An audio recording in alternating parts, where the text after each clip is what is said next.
हरियाणा की हर अपडेट के लिए बेल आइकन दबाएं और सब्सक्राइब करें STV हरियाणा न्यूज। नमस्कार, फटाफट हरियाणा में आपका स्वागत है। आपके साथ मैं हूं खालिद हसन। कृषि कानूनों को रद्द करने और MSP की गारंटी की मांग को लेकर किसान बॉर्डर पर डटे हुए हैं। आज आंदोलन का 60वां दिन है। दरअसल सरकार इन कानूनों को 1.5 साल तक के लिए रोकने पर सहमत हो गई है, लेकिन किसान कानून को रद्द करने के अलावा कुछ भी नहीं चाहते हैं।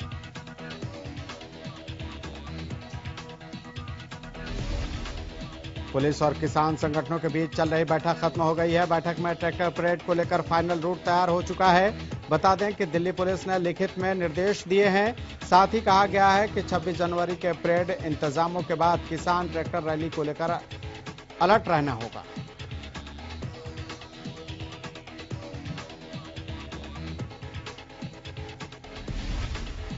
दिल्ली पुलिस के साथ मीटिंग के बाद योगेंद्र यादव ने कहा कि दिल्ली पुलिस की तरफ से आधिकारिक रूप से 26 जनवरी को ट्रैक्टर परेड निकालने की इजाजत मिल गई है।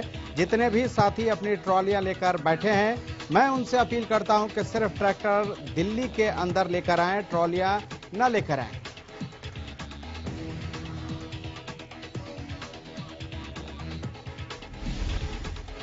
किसानों ने 26 जनवरी को गणतंत्र दिवस परेड पर दिल्ली के रिंग रोड में विशाल ट्रैक्टर रैली निकालने की घोषणा की है, जिसको लेकर किसानों ने पुलिस को रूट प्लान दिया है। जिसके बाद टिकरी बॉर्डर पर दिल्ली पुलिस ने बैरिकेड हटा दिए हैं। सीमेंटेड बैरिकेड हटाने के साथ ही किसानों के लिए रास्ता बनाया जा रहा है।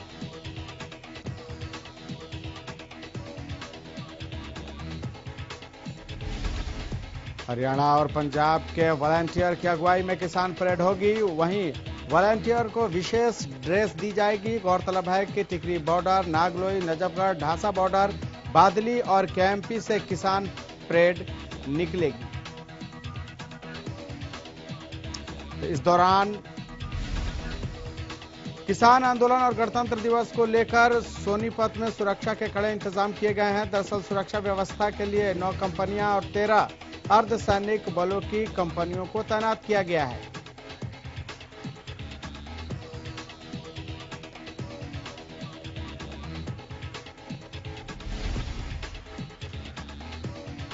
बता दें कि राई कुंडली पर पुलिस का फोकस रहेगा। सुरक्षा व्यवस्था के लिहाज से गणतंत्र दिवस समारोह स्थल को लेकर अलग अलग मार्ग पर 6 नाके लगाए गए हैं।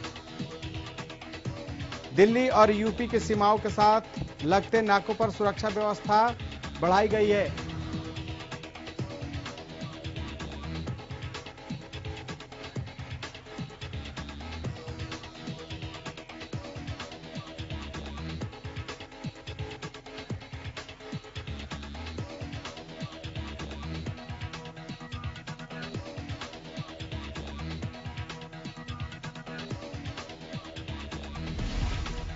बता दें कि राई और कुंडली पर पुलिस का फोकस रहेगा। सुरक्षा व्यवस्था के लिहाज से गणतंत्र दिवस समारोह स्थल को लेकर अलग मार्गों पर 6 नाके लगाए गए हैं। दिल्ली और यूपी के सीमाओं के साथ लगते नाकों पर सुरक्षा व्यवस्था बढ़ाई गई है।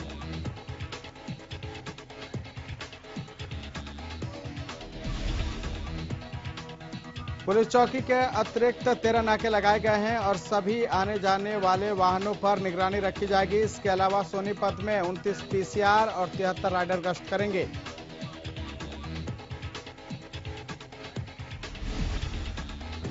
किसानों के 26 जनवरी को प्रस्तावित ट्रैक्टर मार्च को लेकर फरीदाबाद पुलिस द्वारा सुरक्षा व्यवस्था को मजबूत किया गया है, जिसके चलते जगह जगह बैरिकेडिंग लगाकर चेकिंग की जा रही है।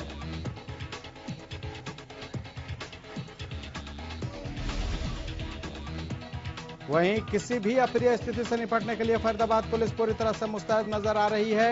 बता दें कि पुलिस कमिश्नर के आदेश के बाद फरीदाबाद में 3500 पुलिसकर्मी तैनात किए गए हैं।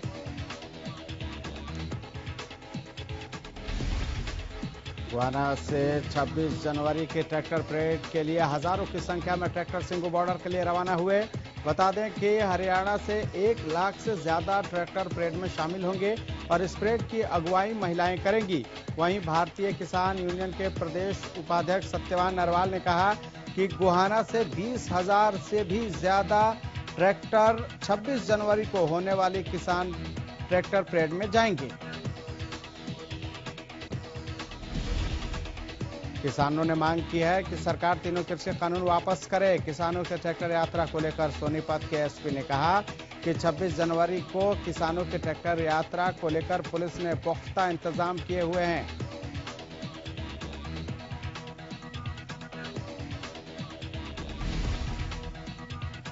छब्बीस जनवरी को ट्रैक्टर परेड को लेकर किसानों का दिल्ली कूच लगातार जारी है। किसान हजारों की संख्या में दिल्ली कूच के लिए टिकरी बॉर्डर की तरफ बढ़ रहे हैं।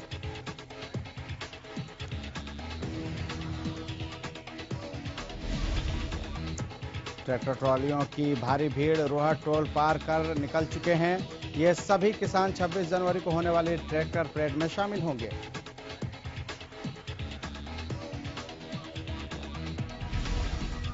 सिंगू बॉर्डर पर 26 जनवरी को दिल्ली में होने वाली परेड को लेकर हजारों की संख्या में ट्रैक्टर पहुंच रहे हैं। ट्रैक्टर में किसान तिरंगे के साथ पहुंच रहे हैं और युवा किसान भी अनुशासित तरीकों से मार्च करने की अपील कर रहे हैं।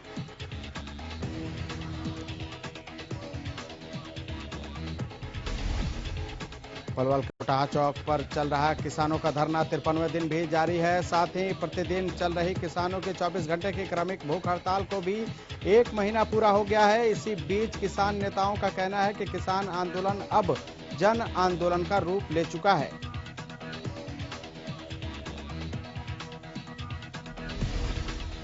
आगामी 26 जनवरी को दिल्ली में होने वाली परेड में लाखों किसान ट्रैक्टरों के साथ हिस्सा लेंगे। परेड में हिस्सा लेने के लिए हजारों की संख्या में ट्रैक्टर गांव-गांव से चल रहे हैं। उनका कहना है कि सरकार की किसानों के सामने हठधर्मिता नहीं चलेगी। हर हाल में केंद्र सरकार को कृषि से संबंधित तीनों कानूनों को वापस लेना ही होगा।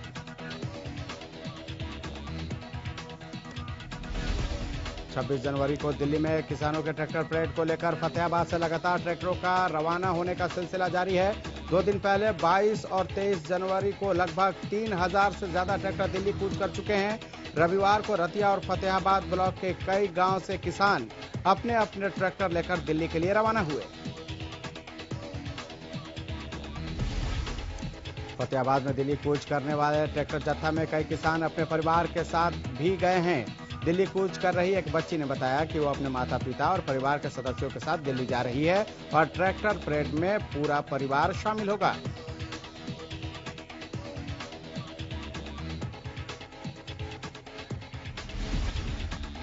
एक तरफ तो दिल्ली में 26 जनवरी को लेकर किसान ट्रैक्टर परेड के लिए तैयार हैं, वहीं दूसरी तरफ हर कोई अपने अपने तरीके से किसान आंदोलन को समर्थन दे रहा है।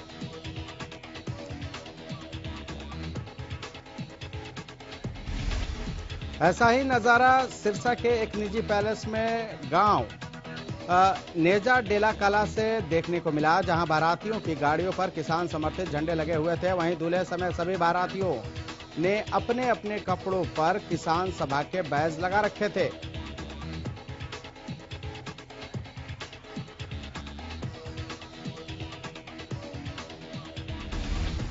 तो शाम से विधायक किरण चौधरी ने पत्रकारों से बातचीत के दौरान सरकार पर जमकर निशाना साधा।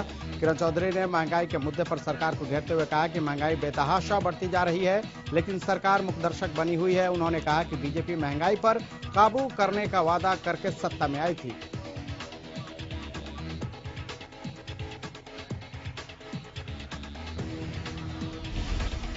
किरण चौधरी ने कहा कि इस सरकार ने महंगाई के सभी रिकॉर्ड तोड़ दिए हैं। पेट्रोल और डीजल की कीमतें लगातार बढ़ती जा रही हैं। इतना ही नहीं, गैस, खाद, बीज सबके दाम आसमान छूते जा रहे हैं, लेकिन सरकार महंगाई पर लगाम लगाने में विफल साबित हो रही है।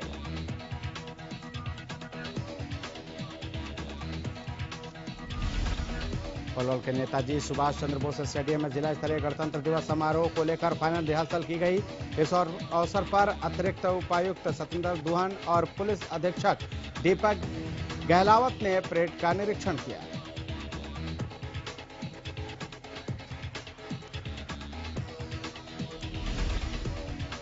गौरतलब है कि जिला स्तरीय गणतंत्र दिवस समारोह में हरियाणा के पुरातत्व और संग्रहालय राज्य मंत्री अनूप धानक बतौर मुख्य अतिथि शिरकत करेंगे।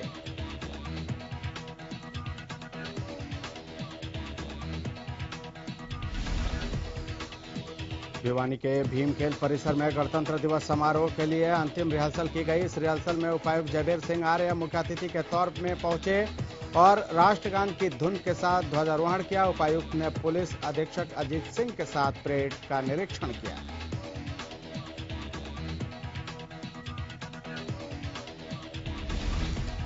परेड की टुकड़ियों ने शानदार मार्च पास्ट किया। राष्ट्र ध्वज को सलामी देते हुए मंच के सामने से गुजरे। इस दौरान उपायुक्त जयवीर सिंह आर्य ने कहा कि गणतंत्र दिवस समारोह हर्षोल्लास और धूमधाम के साथ मनाया जाएगा। उन्होंने कहा कि गणतंत्र दिवस राष्ट्रीय पर्व है। राष्ट्रीय पर्व की सभी तैयारियां पूरी कर ली गई हैं।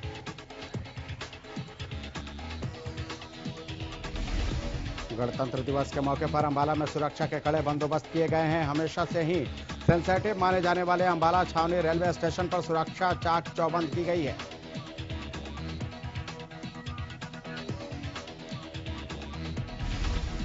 गणतंत्र दिवस के मौके पर कोई खलल न डाले, इसके लिए रविवार रेलवे स्टेशन पर विशेष चेकिंग अभियान चलाया गया, जिसमें रेलवे स्टेशन के एंट्री पॉइंट से लेकर स्टेशन पर पहुंच रही गाड़ियों में भी यात्रियों के सामान को बारीकी से चेक किया गया। प्रदेश में कोरोना आंकड़ों में गिरावट दर्ज की गई है। दरअसल बीते 24 घंटे में 136 नए मरीजों की पुष्टि हुई है। गुरुग्राम में 24, फरीदाबाद में 23 और पंचकुला में 9 कोरोना के मामले सामने आए हैं, जबकि अंबाला में 14, पानीपत में 23 और यमुनानगर में 12 नए मामलों की पुष्टि हुई है।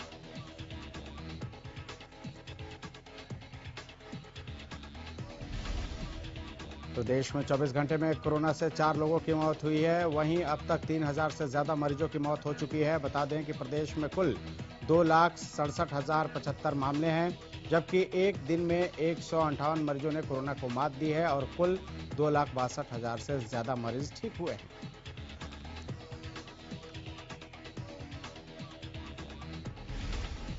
झज्जर में लगातार शीतलहर चलने का सिलसिला जारी है, जिसके चलते तापमान 5 डिग्री से भी नीचे दर्ज किया गया। कोहरे के चलते वाहन चालकों को काफी परेशानियों का सामना करना पड़ा। सड़क पर सफेद पट्टी लगाने का काम भी प्रशासन द्वारा तकरीबन पूरा किया जा चुका है।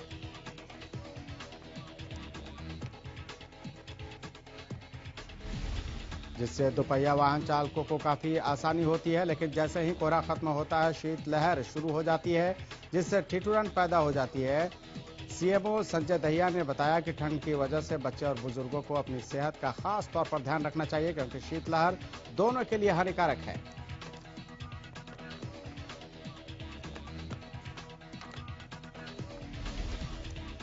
अंबाला में मौसम ने एक बार फिर करवट ली है। कल बारिश होने के बाद रविवार को अंबाला में फिर घने कोहरे की चादर छाई रही। आधा दिन बीत जाने के बाद अंबाला में धुंध का मौसम रहा, जिसकी वजह से सड़क पर चलने वाले वाहनों की रफ्तार धीमी होती नजर आई।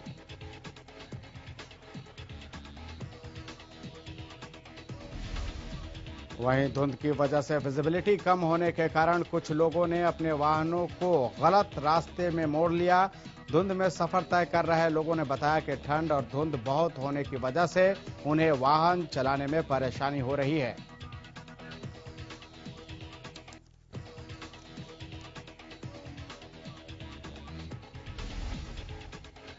कोरोना को लेकर हरियाणा सरकार के सावधानी रखने के दावे आज खोखले साबित होते नजर आए। दरअसल उचाना की कपास मंडी में गणतंत्र दिवस की फाइनल रिहर्सल के कार्यक्रम में प्रशासनिक अधिकारी बिना मास्क के नजर आए।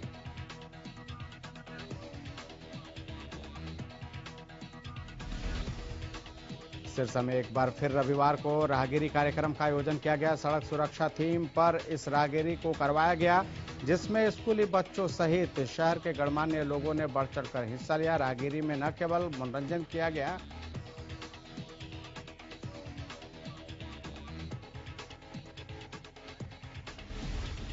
बल्कि लोगों को सड़क सुरक्षा नियमों के बारे में समझाया भी गया। प्रस्तुतियों के माध्यम से नशे पर प्रहार भी किया गया। आपको बता दें कि कोरोना महामारी के चलते राहगीरी का कार्यक्रम पिछले काफी समय से नहीं किया जा रहा था।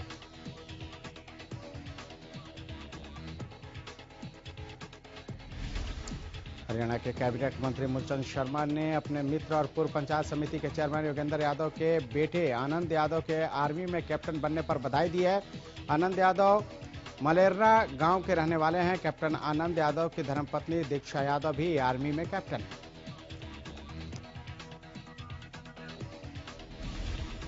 मूलचंद शर्मा ने कहा कि आज युवाओं को पढ़ लिखकर अपने जीवन को संवारने के लिए मेहनत करनी चाहिए ताकि भविष्य में वो अपने माता पिता और देश प्रदेश का नाम ऊंचा कर सके। कैप्टन आनंद अपने परिवार के साथ आज हरियाणा के परिवहन एवं खनन मंत्री मूलचंद शर्मा से आशीर्वाद लेने सेक्टर 8 कार्यालय में पहुंचे थे। इस मौके पर परिवहन मंत्री ने कैप्टन के परिवार को बधाई दी। सोना में एक पनवाड़ी की दुकान में चोरों ने एक महीने में दूसरी बार चोरी की वारदात को अंजाम दिया। चोर दुकान में रखे हजारों रुपए और सामान लेकर फरार हो गए। सूचना पाकर मौके पर पहुंची पुलिस ने मामला दर्ज कर चोरों की तलाश शुरू कर दी है।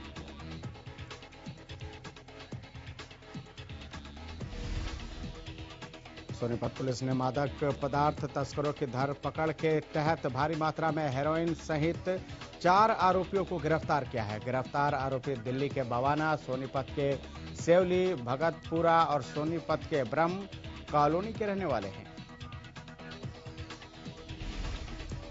पुलिस अधीक्षक जशनदीप सिंह रंधावा ने बताया कि CIA-1 स्टाफ को हेरोइन ले जाने की जानकारी मिली थी, जिसके बाद पुलिस ने कार्रवाई करते हुए चारों आरोपियों को गिरफ्तार किया।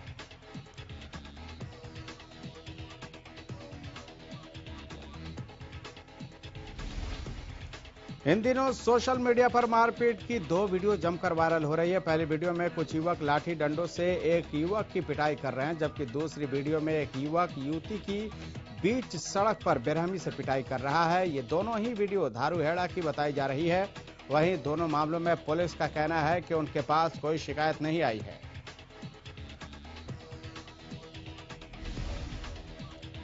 रोहतक के खरावड़ बाईपास पर देर शाम सांपला की रहने वाली एक महिला की गोली मारकर हत्या कर दी गई। महिला के साथ स्कूटी पर बैठी एक अन्य महिला भी स्कूटी फिसलने से घायल हो गई, जिसे इलाज के लिए रोहतक PGI में भर्ती कराया गया है। फिलहाल पुलिस ने महिला का पोस्टमार्टम कराकर शव उसके परिजनों को सौंप दिया है। अंबाला के साहा गांव में शनिवार रात आपसी झगड़े में जोगिंदर नाम के एक शख्स की जान चली गई। कुछ युवकों ने जोगिंदर नाम के शख्स की छाती में चाकू गोदकर उसे मौत के घाट उतार दिया, जिसके बाद मृतक के बेटे की शिकायत पर पुलिस ने 4 लोगों के खिलाफ कई धाराओं के तहत मुकदमा दर्ज कर लिया है।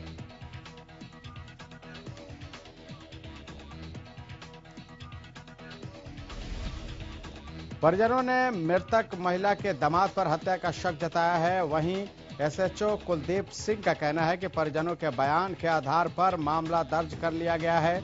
जल्द ही आरोपी को गिरफ्तार कर आगे की कार्रवाई अमल में लाई जाएगी।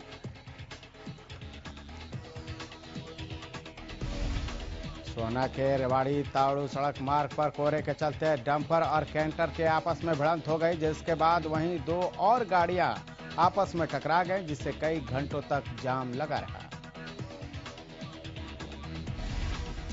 गाड़ी चालकों को स्थानीय लोगों की मदद से इलाज के लिए अस्पताल में भर्ती कराया गया है। मौके पर पहुंचे पुलिस ने 2 हाइड्रा मशीन, एक क्रेन और JCB मशीन की मदद से भारी मशक्कत के बाद इन गाड़ियों को सड़क से हटाया, जिसके बाद जाम खुलवाया जा सका।